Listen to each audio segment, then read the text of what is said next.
السلام علیکم ورحمۃ اللہ تعالی وبرکاتہ نحمده ونصلي ونسلم على رسوله الكريم اما بعد فاعوذ بالله من الشیطان الرجیم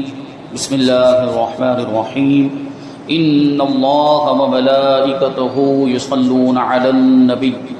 یا ایها الذین آمنوا صلوا علیہ وسلموا تسلیما اللهم صل على سيدنا ومولانا محمد معدن الجود والكرم وآله الكرام وابنه الكريم وبارك وسلم صلاة وسلاما عليك يا رسول الله صلى الله تعالى عليك وسلم۔ سورہ بقرہ آیت نمبر 118 کی تفسیر ہے۔ اللہ تبارک و تعالی ارشاد فرماتا ہے وقال الذين لا يعلمون لولا يكلمنا الله أو تأتينا آية كذلك قال الذين من قبلهم مثل قولهم تشابهت قلوبهم قد بينا الآيات لقوم يوقنون۔ اور جاہلوں نے کہا کہ اللہ ہم سے کیوں کلام نہیں کرتا یا ہمارے پاس کوئی نشانی کیوں نہیں آ جاتی۔ ان سے پہلے لوگوں نے بھی ایسی ہی بات کہی تھی تو ان کے دل آپس میں ایک جیسے ہو گئے۔ بے شک ہم نے یقین کرنے والوں کے لیے نشانیاں کھول کر بیان کر دی ہیں۔ اس آیت کریمہ کی دو تفسیریں بیان کی گئی۔ ایک تفسیر یہ ہے کہ یہودیوں نے حضور پر نور صلی اللہ علیہ وسلم سے کہا کہ اگر آپ اپنے قول کے مطابق اللہ کے رسول ہیں تو اللہ تبارک و تعالیٰ سے فرمائیے کہ وہ ہم سے کلام کرے تاکہ ہم خود اس کا فرمان سن لیں۔ اس پر اللہ تبارک و تعالیٰ نے ارشاد فرمایا کہ ان سے پہلے یہودیوں نے بھی حضرت موسیٰ علیہ السلام سے ایسی ہی بات کہی تھی۔ دوسری تفسیر یہ ہے کہ مشرکین مکہ نے حضور اقدس صلی اللہ علیہ وسلم سے کہا کہ اللہ تبارک و تعالیٰ جس طرح فرشتوں اور انبیاء کرام علیہم السلام سے کلام فرماتا ہے اس طرح خود ہم سے آپ صلی اللہ علیہ وسلم کی نبوت کے بارے میں کلام کیوں نہیں فرماتا تاکہ ہمیں یقین ہو جائے کہ آپ اللہ کے نبی ہیں اور ہم آپ پر ایمان لے آئیں، یا ہمارے پاس کوئی ایسی نشانی کیوں نہیں آ جاتی جس سے ہمیں آپ کی صداقت اور سچائی معلوم ہو جائے۔ اللہ تبارک و تعالیٰ فرماتا ہے کہ ان مشرکوں سے پہلے کفار نے بھی اپنے رسولوں سے ایسی ہی بات کہی تھی، یعنی ڈائریکٹ ان لوگوں نے مطالبہ یہ کیا تھا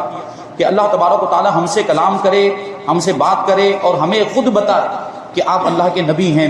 یا جو ہے کہ اللہ تبارک و تعالیٰ ہمارے پاس کوئی نشانی بھیجے۔ اچھا، یہ نشانی مانگنا یہ بے وقوفی والی بات، کیونکہ نشانیاں تو بہت ساری موجود تھیں۔ رسول پاک صلی اللہ علیہ وسلم اللہ کے سچے نبی ہیں، اس کی نشانیاں بہت ساری، حضور کے معجزات بھی، اور قرآن پاک بھی حضور پاک صلی اللہ علیہ وسلم کی نبوت کی دلیل اور نشانی، اور یہودیوں نے تو اپنی کتابوں میں بہت ساری کتابیں پڑھی تھی، پھر بھی اب یہ مطالبہ کر رہے ہیں حضور پاک صلی اللہ علیہ وسلم سے کہ ہمارے پاس کوئی نشانی کیوں نہیں آ جاتی آپ کی سچائی پر، آپ کے سچے ہونے پر، تاکہ ہم آپ کو اللہ کا نبی مان لیں۔ تو یہ ان کا کمال تکبر اور نہایت ہی سرکشی تھی۔ کیوں؟ کیونکہ دیکھیں اللہ تبارک و تعالیٰ کلام کس سے فرماتا ہے؟ اللہ تبارک و تعالیٰ کلام اپنے نبیوں سے فرماتا ہے، کسی عام بندے سے، کسی عام انسان سے اللہ تبارک و تعالیٰ کلام نہیں فرماتا۔ اللہ تبارک و تعالیٰ اپنے نبیوں سے کلام فرماتا ہے۔ تو اب یہ دیکھیں یہ تکبر، یعنی انہوں نے اپنے آپ کو اتنا بڑا سمجھ لیا اور یہ ان کی سرکشی اتنے آگے بڑھ گئے کہ نبی سے مطالبہ کرنے لگ گئے کہ اللہ تبارک و تعالیٰ ہم سے کلام کیوں نہیں کرتا۔ تو گویا کہ ان لوگوں نے اپنے آپ کو انبیاء کرام اور فرشتوں کے برابر سمجھ لیا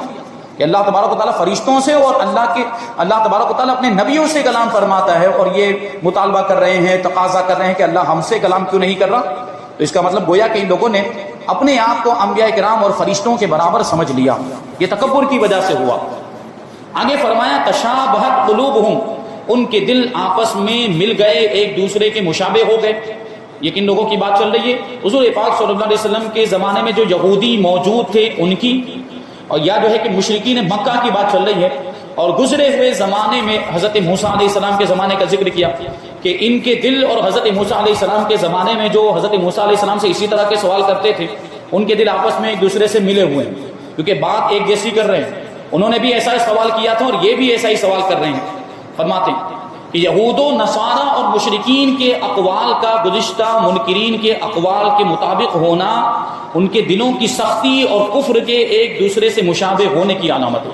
یعنی کفر میں وہ دونوں برابر، یہ دونوں جماعتیں برابر، جو حضور سے سوال کر رہے ہیں اور جن لوگوں نے حضرت موسیٰ علیہ السلام سے سوال کیا یا اگلے انبیاء کرام سے اس طرح کا سوال کیا، وہ کفر میں برابر ہیں۔ اس میں نبی کریم صلی اللہ علیہ وسلم کو تسلی دی گئی کہ آپ جاہلوں کی سرکشی اور معاندانہ انکار سے رنجیدہ نہ ہوں، کہ وہ آپ کو مانتے نہیں ہیں اور انکار کرتے ہیں، طرح طرح کی دلیلیں اور نشانیاں مانگ رہے ہیں اور اس طرح کے مطالبات کر رہے ہیں، تو آپ اس سے رنجیدہ نہ ہوں، اس سے غم زدہ نہ ہوں۔ پچھلے کفار بھی اپنے انبیاء کرام علیہ الصلوۃ والسلام کے ساتھ ایسا ہی کرتے تھے اور ان سے بھی اس طرح کی نشانیاں مانگتے تھے یا اس طرح کے مطالبات کیا کرتے تھے۔ جیسے یہودیوں نے حضرت موسیٰ علیہ الصلوۃ والسلام سے کہا تھا کہ ہم آپ کی بات نہ مانیں گے جب تک کہ اللہ تبارک و تعالیٰ کو اعلانیہ نہ دیکھ لے، یعنی کھلم کھلا نہ دیکھ لے۔ ان لوگوں نے سیدھا مطالبہ اللہ کے دیدار کا کر دیا کہ ہم اللہ کو دیکھنا چاہتے ہیں، آپ اللہ کو ہمیں دکھائیے، اللہ کا دیدار کرائیے، تب ہم آپ پر ایمان لائیں گے، آپ کی بات کو مانیں گے۔ یہ مطالبہ دیکھیں کیسا مطالبہ تھا۔ یاد رہے کہ کفار سے معاشرت یعنی کفار کے ساتھ میل جول، اٹھنا بیٹھنا، لباس اور وضاقتہ میں یعنی شکل و صورت میں بھی مشابہت کرنا منع ہے، یعنی کفار جیسا طریقہ اختیار کرنا، جو مخصوص ان کے طریقے ہیں اس کو اپنانا، ان کے جیسا لباس پہننا، ان کے جیسی شکل و صورت اختیار کرنا بھی منع ہے، کہ ظاہر باطن کی علامت ہوتا ہے۔ یعنی ہم نے اپنا ظاہر کفار جیسا بنا لیا، تو ہم نے اپنا ظاہر کفار جیسا کیوں بنایا؟ یعنی کوئی اگر کفار جیسی شکل و صورت اختیار کرتا ہے یا کفار جیسا لباس پہنتا ہے تو اس کا کیا مطلب؟ وہ ان سے محبت کرتا ہے، یعنی دل میں ان کے لیے نرم گوشہ ہے، سافٹ کارنر ہے ان کے لیے، تبھی تو ان کے جیسا لباس پہن رہا ہے اور تبھی تو ان کے جیسی وضاقتہ اختیار کر رہا ہے اور ان کے جیسی شکل و صورت اس نے بنا رکھی ہے۔ تو کہیں نہ کہیں ان سے محبت اس کے دل کے اندر موجود ہوگی، تبھی تو ایسا کر رہا ہے۔ اگر نفرت کے جذبات ہوتے اور ان سے کسی طرح کا کوئی تعلق اور کوئی محبت نہ ہوتی تو ان کے جیسی شکل و صورت کیوں اختیار کرتا؟ تو آج کل کے زمانے میں جو ہمارے نوجوان بھائی جو ہیرو کے اسٹائل کاپی کرتے ہیں، جو فلموں کے جو اداکار ان کے انداز کو اپناتے ہیں، ان کے جیسے بال رکھتے ہیں، ان کے جیسا لباس پہنتے ہیں، تو ان کو اس آیت کریمہ سے عبرت حاصل کرنی چاہیے کہ کفار اور اس طرح کے لوگ فساق جو ہیں اور جو اللہ تبارک و تعالیٰ کے نافرمان، وہ ہرگز اس قابل نہیں ہوتے، اس لائق نہیں ہوتے کہ ان کی پیروی کی جائے، ان کا طریقہ اختیار کیا جائے، ان کے جیسا لباس اپنایا جائے، ان کے جیسی شکل و صورت اختیار کی جائے، وہ ہرگز اس قابل نہیں ہوتے۔ اور ظاہر یہ باطن کی علامت ہوتا ہے، تو آپ نے ان کے ظاہر کو اپنا لیا تو اس سے یہ پتا چل رہا ہے کہ آپ ان سے محبت کر رہے ہیں، جبکہ ان سے محبت نہیں ہونی چاہیے۔ فرمایا کہ ظاہر کا باطن پر اثر بھی ہوتا ہے۔ اگر مان لیجئے کہ آپ کے اندر محبت نہیں ہے، آپ صاف زبان سے کہہ دیں کہ میں فلمی اداکار سے محبت نہیں کرتا، میں کفار سے محبت نہیں کرتا، لیکن آپ پر پھر بھی سوال ہوگا کہ آپ محبت نہیں کرتے تو پھر ان کے جیسا لباس کیوں پہنا ہے آپ نے، اور ان کے جیسی شکل و صورت کیوں اختیار کی، وضاقتہ میں ان کے جیسی صورت کیوں اختیار کی، ان کی مشابہت کیوں اختیار کی ہے؟ تو اگر محبت نہ بھی ہو تو اس کا اثر ہوگا، یعنی ابھی فی الحال نہیں، لیکن آپ اس پر عمل کرتے رہے تو پھر آگے چل کے محبت پیدا ہو جائے گی اور ان سے بھلائی کا جذبہ پیدا ہو جائے گا، ہمدردی اور خیر خواہی کا جذبہ پیدا ہو جائے گا۔ لہٰذا کفار کے طور طریقے سے بالکل دوری اختیار کی جائے تاکہ ان کا ظاہر مسلمان کے باطن کو متاثر نہ کرے۔ ہمارا تو طریقہ یہ ہونا چاہیے، ہماری سوچ یہ ہونی چاہیے کہ ہم ان کے طریقے کو اپنائیں، ان کی شکل و صورت اختیار کریں جو اللہ کے نیک بندے، ان کے جیسا لباس پہنے، اللہ کے نیک بندوں جیسا لباس بھی پہنے، اور اٹھنا بیٹھنا ہمارا ان کے جیسا ہی ہونا چاہیے، کیونکہ وہ اللہ کے محبوب بندے، ان کی ہر ادا اللہ تعالیٰ کو پسند ہوتی ہے۔ اگر ہم ان کی اداؤں کو اور ان کے انداز کو اور ان کے طور طریقوں کو اپنائیں گے، نیک لوگوں کے طور طریقوں کو اور ان کی عادتوں کو اپنائیں گے، تو اللہ کی رحمتیں ہم پر بھی نازل ہوگی، تو اس طرح ہمارے بگڑے ہوئے کام بھی بن جائیں گے۔ اگر ہم بے عمل بھی ہیں تو ممکن ہے اللہ تبارک و تعالیٰ عمل کی توفیق عطا فرما دے۔ نیک لوگوں کا طریقہ اپنانا چاہیے، نیک لوگوں کی شکل و صورت اختیار کرنی چاہیے، ان کی مشابہت اختیار کرنی چاہیے۔ آگے آیت نمبر 119 میں اللہ تبارک و تعالیٰ ارشاد فرماتا ہے، اِنَّا أَرْسَلْنَاكَ بِالْحَقِّ بَشِيرًا وَنَذِيرًا وَلَا تُسْأَلُ عَنْ أَصْحَابِ الْجَحِيمِ، اور اے حبیب بے شک ہم نے تمہیں حق کے ساتھ خوشخبری دینے والا اور ڈر کی خبریں دینے والا بنا کر بھیجا، اور آپ سے جہنمیوں کے بارے میں سوال نہیں کیا جائے گا۔ یعنی جو جنت کے حقدار ہیں، جو اہل ایمان ہیں، جو اللہ تبارک و تعالیٰ کی دعوت کو قبول کر کے اللہ تبارک و تعالیٰ کی ہو گئے، تو ان کو جنت کی خوشخبری دیں، اور جو اللہ سے غافل ہیں اور جو ایمان والے نہیں ہیں ان کو جہنم سے ڈرائیں۔ رسول پاک صلی اللہ علیہ وسلم کو اللہ تبارک و تعالیٰ نے بشیر و نذیر بنا کر دنیا میں بھیجا۔ حضور پرنور صلی اللہ علیہ وسلم جنت کی خوشخبری دینے والے ہیں، اور دوزخ سے ڈرانے والے ہیں۔ آپ صلی اللہ علیہ وسلم کی تبلیغ کے باوجود اگر کوئی جہنم کی راہ جاتا ہے، یعنی حضور پاک صلی اللہ علیہ وسلم کا پیغام اس تک پہنچ جانے کے باوجود حضور کی بات نہیں مانتا، حضور پر ایمان نہیں لاتا ہے اور جہنم کا راستہ اختیار کرتا ہے، تو اس کے بارے میں نبی پاک صلی اللہ علیہ وسلم سے سوال نہیں ہوگا کہ وہ ایمان کیوں نہیں لائی، کیونکہ حضور پاک صلی اللہ علیہ وسلم نے تو اپنا فریضہ انجام دے دیا، جو تبلیغ کا فریضہ تھا اس کو پورے طور پر ادا فرما دیا۔ اور نبیوں کی ذمہ داری اتنی ہی ہوتی ہے کہ وہ اللہ تبارک و تعالیٰ کا پیغام لوگوں تک پہنچا دے، نبی کی ذمہ داری یہ ہوتی ہے۔ زبردستی کسی کو مومن بنانا، زبردستی کسی کو مسلمان بنانا، یہ ان کی ذمہ داری نہیں ہوتی۔ وہ پیغام پہنچا دیں اور اللہ تبارک و تعالیٰ کے احکام ان تک پہنچا دیں اور یہ بتا دیں کہ اگر وہ ایمان نہیں لائیں گے تو اس کا انجام کیا ہوگا، اس کے بعد ان کی ذمہ داری ختم ہو جاتی ہے۔ اس کے بعد بھی اگر کوئی ایمان نہیں لاتا تو وہ ایمان جو نہیں لائے، جو کفار ہیں، ان کے بارے میں نبی سے سوال نہیں ہوگا۔ یہ بات اس لیے ارشاد فرمائی گئی قرآن پاک کے اندر، اس سے کہ حضور پاک صلی اللہ علیہ وسلم غمگین رہا کرتے تھے اور اس تعلق سے حضور پاک صلی اللہ علیہ وسلم کو سخت تکلیف رہتی تھی آپ کے قلب مبارک میں کہ آپ کی تبلیغ کے باوجود، لوگوں کو بہت زیادہ سمجھانے کے باوجود ابو جہل اور ابو لہب جیسے لوگ مسلمان نہیں ہوئے اور حضور پاک صلی اللہ علیہ وسلم کے دشمن بن گئے اور آپ کو نقصان پہنچانے کے در پہ رہتے تھے، ہمیشہ موقع کی تلاش میں رہتے تھے۔ تو اس سے حضور کو تکلیف ہوتی تھی کہ یہ مسلمان کیوں نہیں ہوتے ہیں، یہ کلمہ کیوں نہیں پڑھتے ہیں اور یہ میری بات کیوں نہیں مانتے، تو حضور کو اس سے تکلیف ہوتی تھی۔ تو حضور کی تسلی کے لیے ارشاد فرمایا گیا کہ آپ سے ان کے بارے میں پوچھا نہیں جائے گا، آپ نے تو تبلیغ کر دی، آپ نے تو اللہ کا پیغام پہنچا دیا، آپ نے اپنی ذمہ داری نبھا دی۔ اب وہ اگر مومن، اگر وہ ایمان نہیں لاتے ہیں اور کفر پر اڑے رہتے ہیں تو اس کے بارے میں آپ سے سوال نہیں پوچھا جائے گا، جہنمیوں کے بارے میں آپ سے سوال نہیں پوچھا جائے گا کہ وہ ایمان کیوں نہیں لائے۔ یہ ان کی کوتاہی ہے، ان کی سرکشی ہے اور یہ ان کی خرابی کہی جائے گی۔ آگے آیت نمبر 120 میں اللہ تبارک و تعالی ارشاد فرماتا ہے وَلَن تَرْضَىٰ عَنْكَ الْيَهُودُ وَلَا النَّصَارَىٰ حَتَّىٰ تَتَّبِعَ مِلَّتَهُمْ قُلْ إِنَّ هُدَى اللَّهِ هُوَ الْهُدَىٰ وَلَئِنِ اتَّبَعْتَ أَهْوَاءَهُمْ بَعْدَ الَّذِي جَاءَكَ مِنَ الْعِلْمِ مَا لَكَ مِنَ اللَّهِ مِن وَلِيٍّ وَلَا نَصِيرٍ۔ اور یہودی اور عیسائی ہرگز آپ سے راضی نہ ہوں گے جب تک آپ ان کے دین کی پیروی نہ کر لیں۔ تم فرما دو اللہ کی ہدایت ہی حقیقی ہدایت ہے۔ اور اے مخاطب، اے سننے والے، اگر تیرے پاس علم آ جانے کے بعد بھی تو ان کی خواہشات کی پیروی کرے گا تو تجھے اللہ سے کوئی بچانے والا نہ ہوگا اور نہ ہی کوئی مددگار ہوگا۔ فرمایا جا رہا ہے کہ اے حبیب صلی اللہ علیہ وسلم، یہودی اور عیسائی ہرگز آپ سے راضی نہ ہوں گے جب تک آپ ان کے دین کی پیروی نہ کر لیں۔ یہ یہودیوں اور عیسائیوں کا یہی معاملہ، آج بھی مسلمانوں کے ساتھ ان کا یہی برتاؤ، آج بھی ان کی خواہش اور تمنا یہی ہے کہ مسلمان ان کے مذہب کو اپنا لے۔ اور جو حضور پاک صلی اللہ علیہ وسلم کے زمانے میں جو یہودی اور عیسائی تھے ان کا بھی یہی حال تھا، وہ یہ چاہتے تھے کہ معاذ اللہ حضور پاک صلی اللہ علیہ وسلم ان کے مذہب میں آ جائے، اور ہم اپنے ملک میں جو غیر مسلم ہیں، ہمارے جو برادران وطن ہیں، ان کو دیکھیں تو ان کا بھی یہی حال ہے، ان کی بھی یہی خواہش اور ان کی بھی یہی تمنا ہے کہ ہم ان کے جیسے ہو جائیں، ہم معاذ اللہ اپنے ایمان سے پھر جائیں، اپنے دین کو چھوڑ دیں۔ ان کی بھی یہی تمنا، ان کی بھی یہی خواہش ہے۔ ہم دیکھیں یہ قرآن پاک کی دوسری آیت کریمہ میں ارشاد فرمایا گیا کہ وہ تم سے لڑتے ہی رہیں گے حتیٰ یردکم عن دینکم او کما قالوا، یہاں تک کہ وہ تمہیں تمہارے دین سے پھیر دیں۔ یعنی ان کی خواہش ہے جب تک ہم مسلمان ہیں ان کے لیے ہم کانٹے کی طرح ہیں، وہ ہم سے لڑتے رہیں گے، ہمیں نقصان پہنچاتے رہیں گے۔ جب ہم ان کے جیسے ہو جائیں گے تو پھر ان کو سکون مل جائے گا، کیونکہ ان کا مقصد حل ہو جائے گا ایسی صورت میں۔ لیکن اس کے باوجود بھی آپ دیکھیں، یہ تاریخ عالم کو آپ پڑھ کے دیکھیں کہ اگر معاذ اللہ، صد بار معاذ اللہ، کوئی مسلمان مرتد ہوا ہے اور غیروں کے مذہب کو اپنایا ہے تو اگرچہ شروعات میں تو وہ خوب اس کا استقبال کرتے ہیں، خوب اس کا ویلکم کرتے ہیں وغیرہ، دکھاوا کرتے ہیں، لیکن بعد میں اس کی حالت کیا ہوتی ہے؟ وہ ان کے مذہب میں جانے کے بعد، ان کے دین کو اپنانے کے بعد اس کی حالت کیا ہوتی ہے وہ آپ غور کریں۔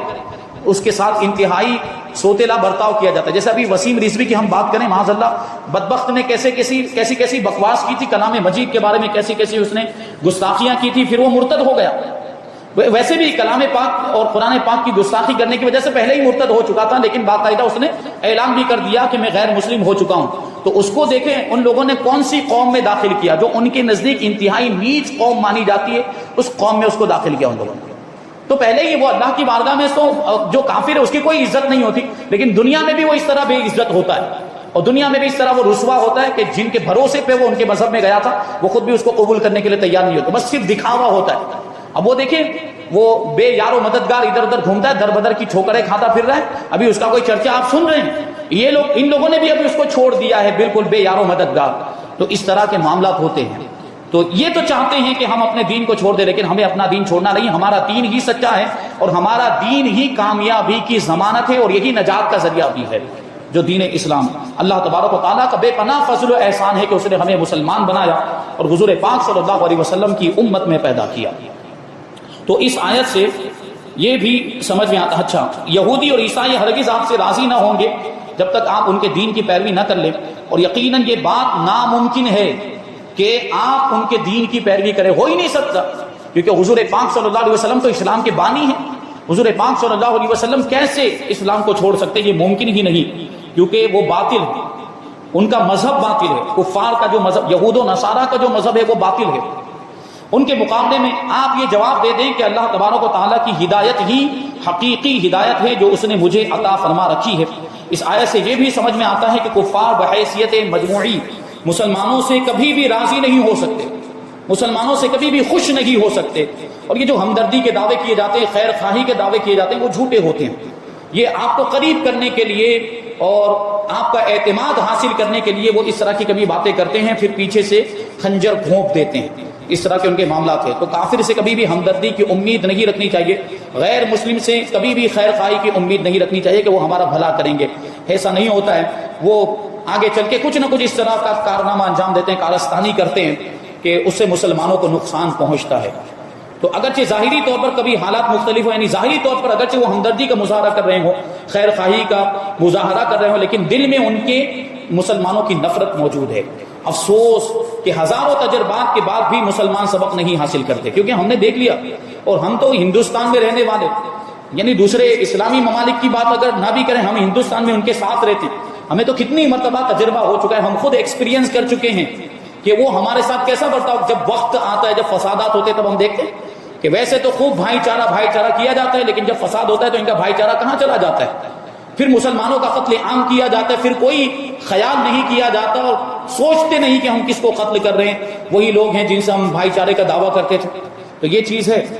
تو لوگوں کو سبق حاصل کرنا چاہیے۔ وَلَئِنِ اتَّبَعْتَ، اور اگر تم پیروی کرو گے، یہ خطاب امت محمدیہ کو ہے کہ تم نے جان لیا کہ سید الانبیاء صلی اللہ علیہ وسلم تمہارے پاس حق اور ہدایت لے کر آئے، تو ہرگز کفار کی خواہشوں کی پیروی نہ کرنا، کفار کے کہنے کے مطابق نہ چلنا۔ اگر ایسا کیا تو تمہیں کوئی عذاب الہی سے بچانے والا نہیں۔ اگر کافروں کی خواہشات پر چلنے لگ گئے اور ان کی خواہشات کو پورا کرنے لگے، ان کے کہنے کے مطابق ان کی پیروی کرنے لگ گئے، تو پھر اللہ کے عذاب سے تمہیں کوئی نہیں بچائے گا۔ آیت نمبر 121 اللہ تبارک و تعالی ارشاد فرماتا ہے، الذین آتیناہم الکتاب یتلونہ حق تلاوتہ اولئک یؤمنون بہ ومن یکفر بہ فاولئک هم الخاسرون۔ وہ لوگ جنہیں ہم نے کتاب دی ہے تو وہ اس کی تلاوت کرتے ہیں۔ دیکھیے یہود و نصارہ کو بھی کتاب دی گئی تھی، تو وہ جو انبیاء کرام پر ایمان لائے وہ تو یقیناً مومن ہیں، جنتی ہیں، جیسے حضرت موسیٰ علیہ السلام پر جو لوگ ایمان لائے تھے، حضرت عیسیٰ پر جو لوگ ایمان لائے۔ لیکن یہ بعد والے جو بگڑ گئے اور انہوں نے کفر اختیار کیا اور حضور پاک صلی اللہ علیہ وسلم پر ایمان نہیں لائے، تو یہ ہرگز جنتی نہیں ہو سکتے، یہ تو جہنمی ہیں حضور پاک صلی اللہ علیہ وسلم کو نہ ماننے کی وجہ سے۔ حضور کا زمانہ پانے کے باوجود جب حضور پر ایمان نہیں لائے تو یہ کیسے نجات پانے والے ہو سکتے ہیں؟ یہاں بات چل رہی ہے مومنین کی، ایمان والوں کی۔ ان کو بھی کتاب ملی تھی لیکن وہ کتاب کے حقوق ادا نہیں کرتے تھے، یہود و نصارہ۔ آج بھی ان کا یہی معاملہ ہے، بلکہ اس کتاب کو تو بدل ڈالا، انہوں نے اپنی مرضی کے مطابق اس کو تبدیل کر دیا، انجیل کو بھی اور توریت کو بھی تبدیل کر دیا ان لوگوں نے اپنی مرضی کے مطابق، جو جس انداز میں جس طرح وہ جیسی کتاب نازل ہوئی تھی اس حالت میں موجود نہیں ہے توریت اور انجیل۔ تو یہاں مراد کیا ہے؟ قرآن پاک کی تلاوت کرنے والے، کہ وہ لوگ جنہیں ہم نے کتاب دی تو وہ اس کی تلاوت کرتے ہیں جیسا تلاوت کرنے کا حق ہے، یہی لوگ اس پر ایمان رکھتے ہیں، اور جو اس کا انکار کرے تو وہی نقصان اٹھانے والے ہیں۔ حضرت عبداللہ ابن عباس رضی اللہ تعالی عنہما نے فرمایا کہ یہ آیت ان لوگوں کے بارے میں نازل ہوئی جو حضرت جعفر ابن ابی طالب رضی اللہ تعالی عنہ کے ساتھ بارگاہ رسالت میں حاضر ہوئے۔ ان کی تعداد 40 تھی، یعنی حضرت جعفر کے ساتھ جو لوگ آئے تھے ان کی تعداد 40 تھی، 32 ان میں سے اہل حبشہ تھے، حبشہ کے رہنے والے۔ حبشہ یہ افریقہ کا ایک ملک ہے جس کو ابھی ایتھیوپیا کہا جاتا ہے، یہیں کے حضرت بلال حبشی رضی اللہ تعالی عنہ بھی تھے۔ اور یہی کہ وہ نجاشی بادشاہ بھی تھے جو ایمان لے آئے تھے اور جن کی حضور پاک صلی اللہ علیہ وسلم نے غائبانہ نماز جنازہ پڑھائی تھی، ان کے لیے دعا بھی کی تھی۔ تو یہ حبشہ کے 32 لوگ حضرت جعفر کے ساتھ تھے اور 8 شامی راہب تھے، یعنی ملک شام کے پادری، یعنی اگلے مذاہب کے جانکار اور اگلی کتابوں کے عالم، یہ بھی موجود تھے۔ اور انہی راہبوں میں بحیرہ راہب بھی تھے جنہوں نے بچپن میں سفر شام میں نبی پاک صلی اللہ علیہ وسلم کو پہچان لیا تھا۔ بحیرہ راہب کے تعلق سے اگر بات کریں تو وہ واقعہ سیرت کی کتابوں کے اندر لکھا ہے، اس میں 2 روایتیں ملتی ہیں، اس کو جلدی سے میں آپ کو بیان کروں، پھر انشاءاللہ یہ پوری تفسیر ہم اس آیت کریمہ کی آئندہ درس میں شامل کریں گے۔ بحیرہ راہب کا واقعہ، اس 2 روایتیں، ایک حضرت سیدنا صدیق اکبر رضی اللہ تعالیٰ عنہ کی طرف منسوب ہے کہ 18 سال کی عمر میں حضرت سیدنا صدیق اکبر رضی اللہ تعالیٰ عنہ حضور پاک صلی اللہ علیہ وسلم کے ساتھ ملک شام تجارت کی نیت سے، تجارت کی غرض سے سفر پر روانہ ہوئے۔ راستے میں ایک منزل پر پڑاؤ کیا، وہاں ایک راہب تھا جس کا نام بحیرہ راہب، یہ بحیرہ راہب وہی ہے۔ تو سیدنا صدیق اکبر رضی اللہ تعالیٰ عنہ اس بحیرہ راہب سے ملاقات کرنے گئے، جبکہ حضور پاک صلی اللہ علیہ وسلم ایک بیری کے درخت کے نیچے تشریف فرما ہو گئے، وہاں پہ بیٹھ گئے۔ بحیرہ راہب سے جب سیدنا صدیق اکبر رضی اللہ تعالیٰ عنہ کی ملاقات ہوئی تو اس نے حضور پاک صلی اللہ علیہ وسلم کے بارے میں سیدنا صدیق اکبر رضی اللہ تعالیٰ عنہ سے پوچھا کہ یہ کون ہے؟ تو حضرت صدیق اکبر رضی اللہ تعالیٰ عنہ نے فرمایا کہ یہ محمد ابن عبداللہ ابن عبد المطلب ہیں صلی اللہ علیہ وسلم۔ تو اس نے کہا کہ یہ تو اللہ کے نبی ہیں، یہ تو اللہ کے نبی ہیں، ہماری کتابوں میں لکھا ہوا ہے۔ وہ بحیرہ راہب پھر کیا جواب دیتا ہے؟ ہماری کتابوں میں لکھا ہوا ہے کہ اس درخت کے نیچے حضرت عیسیٰ ابن مریم علیہ السلام کے بعد محمد صلی اللہ علیہ وسلم ہی بیٹھے ہیں، ان کے علاوہ کوئی بیٹھ نہیں سکتا، اور یہ بیٹھے ہیں، اس کا مطلب یہ اللہ کے نبی اور یہ آخری نبی محمد صلی اللہ علیہ وسلم ہے۔ تو یہ بات سیدنا صدیق اکبر کے دل میں اسی وقت سے بیٹھ چکی تھی کہ حضور پاک صلی اللہ علیہ وسلم اللہ کے نبی ہیں اور عنقریب اعلان نبوت فرمانے والے ہیں۔ اسی لیے جب حضور پاک صلی اللہ علیہ وسلم نے 40 سال کی عمر میں اعلان نبوت فرمایا تو سب سے پہلے تصدیق کرنے والی ذات سیدنا صدیق اکبر کی، کیونکہ یہ ساری باتیں وہ پہلے ہی دیکھ چکے تھے، ساری علامتی نشانیاں پہلے ہی دیکھ چکے تھے۔ اور دوسری روایت، وہ ابو طالب کے ساتھ 12 سال کی عمر میں حضور پاک صلی اللہ علیہ وسلم سفر کرنے ملک شام کے سفر پر روانہ ہوئے، وہی تجارت کا سفر تھا۔ یہ بصرہ کے علاقے میں قیام کیا تو یہاں یہ گرجا گھر تھا جس میں بحیرہ راہب رہتا تھا، وہ اپنے گرجے سے باہر آیا اور ان لوگوں کی میزبانی کی، جبکہ وہ کسی اور کے لیے باہر نہیں نکلتا تھا، وہ کسی کی میزبانی نہیں کرتا تھا۔ اور اس نے جب حضور پاک صلی اللہ علیہ وسلم کو دیکھا تو آپ کی علامتوں اور نشانیوں سے پہچان لیا کہ یہ اللہ کے نبی ہیں، اور حضور پاک صلی اللہ علیہ وسلم کا ہاتھ پکڑ کر اس نے کہا تھا کہ یہ سید المرسلین ہیں اور ان قریب اللہ تبارک و تعالیٰ ان کو رحمت للعالمین بنا کر بھیجے گا۔ تو ابو طالب نے پوچھا تھا اس وقت کہ یہ تم نے کیسے جانا کہ یہ اللہ کے نبی ہیں، رحمت للعالمین ہیں، یہ سید المرسلین ہیں، یہ تم نے کیسے جانا؟ تو بحیرہ راہب نے اس وقت جواب دیا تھا کہ جب تم اس گھاٹی سے اتر رہے تھے، یہ اوپر سے نیچے آنے والا جو راستہ، جب تم اس سے اتر رہے تھے تو میں نے ان کو دیکھا، راستے میں جو بھی درخت آتا اور جو بھی پتھر آتا تھا وہ جھک کر ان کو سجدہ کرتا تھا، اور یہ جو چیزیں ہیں درخت اور پتھر یہ کسی نبی کو ہی سجدہ کیا کرتے۔ تو اس سے میں نے جان لیا۔ اور پھر یہ کہ مہر نبوت بھی اس نے دیکھی، حضور پاک صلی اللہ علیہ وسلم کے دونوں شانوں کے درمیان سیب کی شکل میں بچپن ہی سے وہ مہر نبوت موجود تھی جس میں محمد الرسول اللہ صلی اللہ علیہ وسلم لکھا ہوا تھا، نیچے محمد، بیچ میں رسول اور اوپر اللہ لکھا ہوا تھا۔ یعنی مطلب یہی ہوتا ہے کہ اللہ نے رسول بنا کر بھیجا محمد صلی اللہ علیہ وسلم کو، اوپر سے ایسے دیکھیں تو یہ بحیرہ راہب ہے جس نے حضور پاک صلی اللہ علیہ وسلم کی نشانیوں سے حضور کو پہچان لیا، اور جب حضور نے اعلان نبوت فرمایا تو یہ ایمان بھی لے آئے تھے۔ تو ان کا یہ واقعہ ہے، اور اس کے بعد کیا ہوا تو اس آیت کریمہ کی پوری تفسیر ہم آئندہ درس میں شامل کریں گے۔ اللہ تبارک و تعالیٰ کی بارگاہ میں دعا ہے کہ جو کچھ بھی بیان ہوا اس پر ہم سب کو عمل کرنے کی توفیق عطا فرمائے، اور نور قرآن سے ہم سب کے دلوں کو روشن اور منور فرمائے۔ وما علینا الا البلاغ۔ السلام علیکم۔